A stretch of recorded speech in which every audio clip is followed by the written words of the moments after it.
ጤና ይስጥልኝ ተመልካቾቻችን እንደምን ውላችሁ አምሽታችኋል። በላይ በቀለ ነኝ።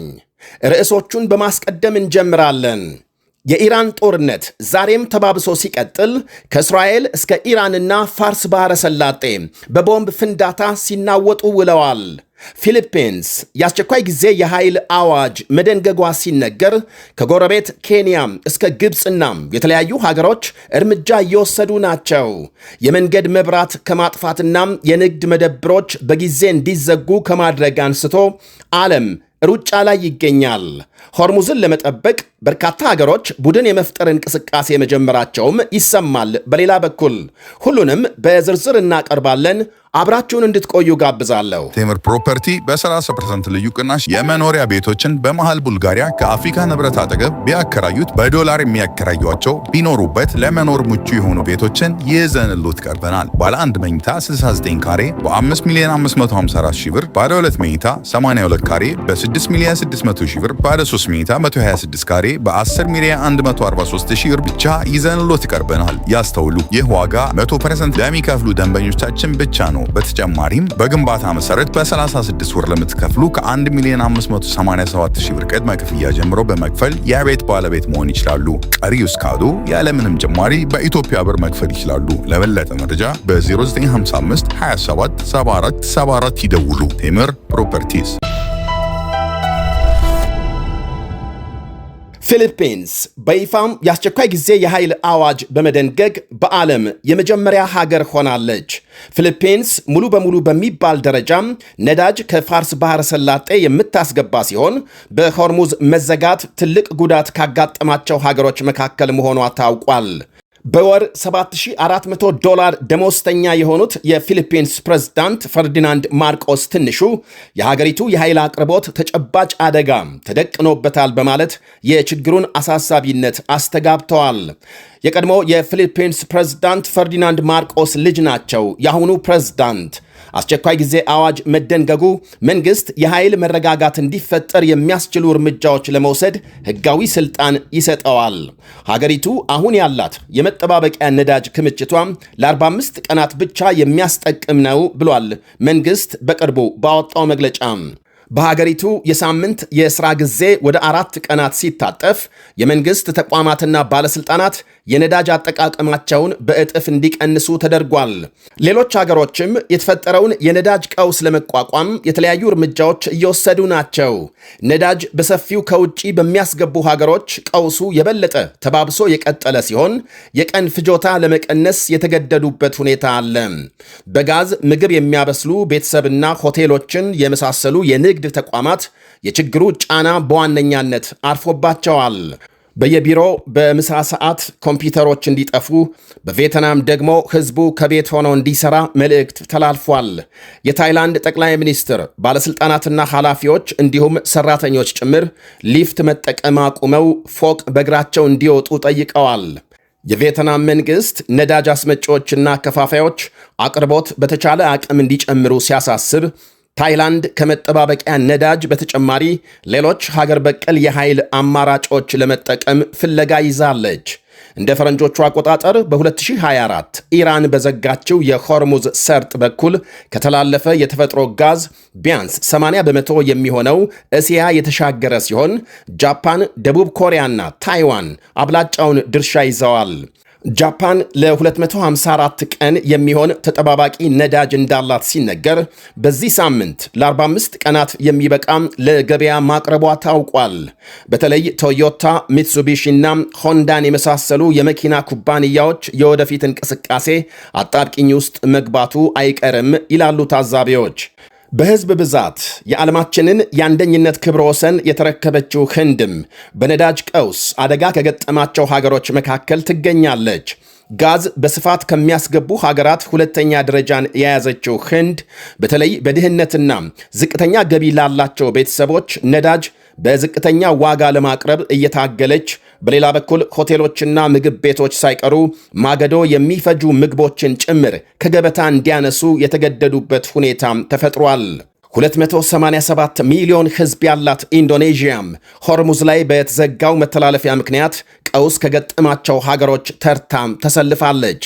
አብዛኛው ሕዝቧ የእስልምና እምነት ተከታይ እንደመሆኑ በተለይ የኢድ አልፈጥር የጾም ወር ነዳጅ ባለበት ዋጋ እንዲቀጥል ለማድረግ ከፍተኛ ድጎማ ማድረጓ ይነገራል።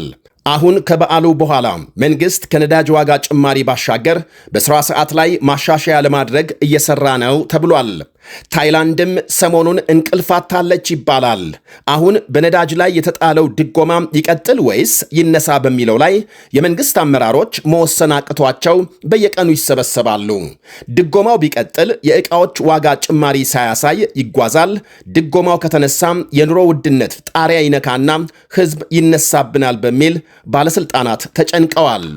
ስሪላንካ ለአሽከርካሪዎች ነዳጅ መጥና መስጠት የጀመረች ሲሆን ለተራም የግል መኪኖች 15 ሊትር፣ ለሕዝብ ትራንስፖርት 200 ሊትር ቤንዚል እንዲሰጥ ፈቅዷል መንግሥት። እንዲሁም በየሳምንቱ ረቡዕ የሕዝብ በዓል ሆኖ እንዲውል ሲታወጅ መስሪያ ቤቶችና ትምህርት ቤቶች ዝግ ሆነው ያሳልፋሉ። ልብስ በመላው ዓለም በመላክ ኢኮኖሚዋን በዋነኛነት የመሠረተችው ባንግላዴሽም የልብስ ፋብሪካዎቿን ብርሃን ለመጠበቅ የኃይል ቁጠባ ደንቦች ተግባራዊ ማድረግ ጀምራለች። የሀገሪቱ ግማሽ የኤሌክትሪክ ኃይል የሚመነጨው ከጋዝ እንደመሆኑ አሁን መብራት በፈረቃ ሲጀመር ኮሌጆችና መስሪያ ቤቶች ከወትሮ በጊዜ እንዲዘጉ አዲስ ደንብ ወጥቷል። ግብፅ ከመጪው ቅዳሜ ጀምሮ ምግብ ቤቶችና ሱቆች በሥራ ቀናት ከምሽቱ 3 ሰዓት እንዲዘጉ አዲስ ሕግ አውጥታለች። በሀገሪቱ በአብዛኛው የዕቃ ግብይት ምሽት ጎልቶ እንደሚካሄድ ይነገራል።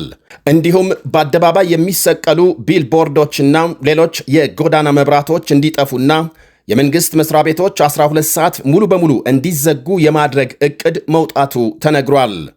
በሳምንት 1 ወይም 2 ቀን ሥራ ከቤት እንዲከናወን መንግሥት ሁኔታዎችን እያጤነ ነው ተብሏል። የኢራን ጦርነት ዛሬም ተባብሶ ሲቀጥል ከእስራኤል እስከ ኢራንና ሊባኖስ የባሕረ ሰላጤውን ሀገሮች ጨምሮ በቦምብ ፍንዳታ ሲናወጡ ውለው አምሽተዋል። ኢራን በተለያዩ የእስራኤል ከተሞች በፈጸመችው የሚሳኤል ጥቃት በርካታ መኖሪያ መንደሮች መጎዳታቸው ሲነገር በዋናው የቤንጎሪዮን ዓለም አቀፍ አውሮፕላን ጣቢያና በሃይፋ ከተማ የተለያዩ መሠረተ ልማቶች መምታቱን የኢራን ጦር ገልጧል። እስራኤል በበኩሏ በቴሄራንና ሌሎች ከተሞች መጠነ ሰፊ ጉዳት ስታደርስ ውላለች። የተባበሩት አረብ ኤምሬትስ በተወነጨፈ የኢራን ሚሳኤል አንድ የሞሮኮ ተወላጅ ሲቪል መሐንዲስ መገደሉን ባለሥልጣናት አስታውቀዋል። ሌሎች 5 ወታደሮች መቁሰላቸውን። በሊባኖስም እንዲሁ የእስራኤል ጦር መጠነ ሰፊ ጥቃት መፈጸሙ ሲነገር በደቡብ ሊባኖስ ይዞታውን እያሰፋ መሆኑን አስታውቋል። ሰሞኑን በአፍጋኒስታን በፈጸመችው የአየር ጥቃት ከ400 በላይ ሰዎች የገደለችው ፓኪስታን ኢራንና አሜሪካንን ለማሸማገል ዝግጁ ነኝ ብላለች። ዛሬ መንግሥት ባወጣው መግለጫም የሀገሪቱ ጠቅላይ ሚኒስትር ሼባዝ ሸሪፍ ሁለቱን አገሮች ለማደራደር ፈቃደኛ መሆናቸውን ሲያስታውቁ የጎረቤታቸው የህንድ ጠቅላይ ሚኒስትር ናሬንድራ ሞዲ በበኩላቸው ከአሜሪካ መሪ ዶናልድ ትራምፕ ጋር በስልክ ማውራታቸው ታውቋል።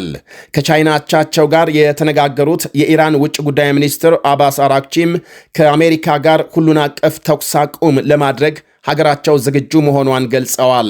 ከኢራን ጋር ጦርነት ከገጠሙ ሀገራት በስተቀር የቀሪው ዓለም መርከቦች በሆርሙዝ ሰርጥ ያለምንም ችግር መተላለፍ ይችላሉ ብለዋል አራክቺ።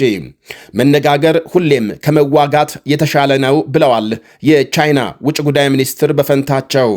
ይህ በእንዲህ እንዳለ ፈረንሳይና ብሪታንያ ሆርሙዝን ለመጠበቅ የሚያስችል የሀገሮች ስብስብ ወይም ጥምረት ለመፍጠር ጥረት እያደረጉ መሆናቸው ይነገራል። በሌላ በኩል አሁን ያለው ሁኔታ ሲሻሻል ሆርሙዝን ለመጠበቅ የሚያስችል የጋራ ድንጋጌ ለማውጣት እቅድ መያዛቸው ይነገራል። በሆርሙዝ ሰርጥ ለሚተላለፉ የንግድ መርከቦች በቂ ጥበቃ ለማድረግ የተለያዩ ሀገራት የባህር ኃይል ጥምረት እንደሚያስፈልግ ታምኖበታል። በተለይም የነዳጅ መርከቦችን ማጀብና መጠበቅ ወሳኝ መሆኑን በአሁኑ ወቅት የተፈጠረው ሁኔታ በቂ ትምህርት እንደሰጠ ተመልክቷል። እናም አሁን እነ ፈረንሳይ የጀመሩት ጥረት እውን ከሆነ ኢራን ከዚህ በኋላም በድርድር ሆነ በኃይል የሆርሙዝ ቁጥጥር ከእጇ ከወጣ ተመልሳ ለመያዝ እጅግ አዳጋች ይሆንባታል ይላሉ ታዛቢዎች። ይህ በእንዲህ እንዳለ የሊባኖስ መንግስት የኢራንን አምባሳደር ከሀገር የማባረር ውሳኔ ማሳለፉ ተነግሯል። የሊባኖስ ውጭ ጉዳይ ሚኒስቴር የኢራን አምባሳደር እስከ ፊታችን እሁድ ከሀገር እንዲወጡ አዟል። የማይፈለጉ ናቸው ብሏል ሚኒስቴሩ። እንዲሁም በኢራን የሊባኖስ አምባሳደሩን ወደ ሀገር ማስጠራቱ ታውቋል። የእስራኤል ውጭ ጉዳይ ሚኒስትር ጌዲዮን ሳር የሊባኖስን ውሳኔ ፍትሐዊና አስፈላጊ ነው ሲሉ አድንቀዋል። የሊባኖስ መንግስት በሄዝቦላህ ሚሊሻ ቡድን ላይ ትርጉም ያለው እርምጃ እንዲወስድም ጠይቀዋል። በኢራን የሚደገፈው ሄዝቦላህ በእስራኤል ላይ ለሚፈጽመው ጥቃት ምላሽ እስራኤል ሊባኖስን እያወደመች መሆኗ ይታወቃል። የንግድ ሱቅ ቁልፍ ከ3 ሚሊዮን ብር በላይ በሚሸጥበት በአሁኑ ጊዜ በ3 ሚሊዮን 300 ሺህ ብር ሙሉ ክፍያም የንግድ ሱቅ ባለቤት ይሁኑ። ለንግድ በሚያመቹ ቦታዎች በቡልጋሪያና ፒያሳ ላይ በዓመት ከ6 ወር ጊዜ የምናስረክባቸው ዘመናዊ የንግድ ሱቆች ከ26 ካሬ ጀምሮ ከምቹ አከፋፈል ጋር ቴምር ሪል ስቴት ለሽያጭ አቅርቧል። አንደኛ ወለል ላይ ጠቅላላ ክፍያ 6.5 ሚሊዮን ብር፣ ቅድመ ክፍያ 2.5 ሚሊዮን፣ አራተኛ ወለል ጠቅላላ ክፍያ 3.9 ሚሊዮን ብር፣ ቅድመ ክፍያ 900 ሺህ ብር ብቻ ማግኘት ይችላሉ። ለበለጠ መረጃ በስልክ ቁጥር 0955 27 7474 ላይ ይደውሉ። ቴምር ፕሮፐርቲ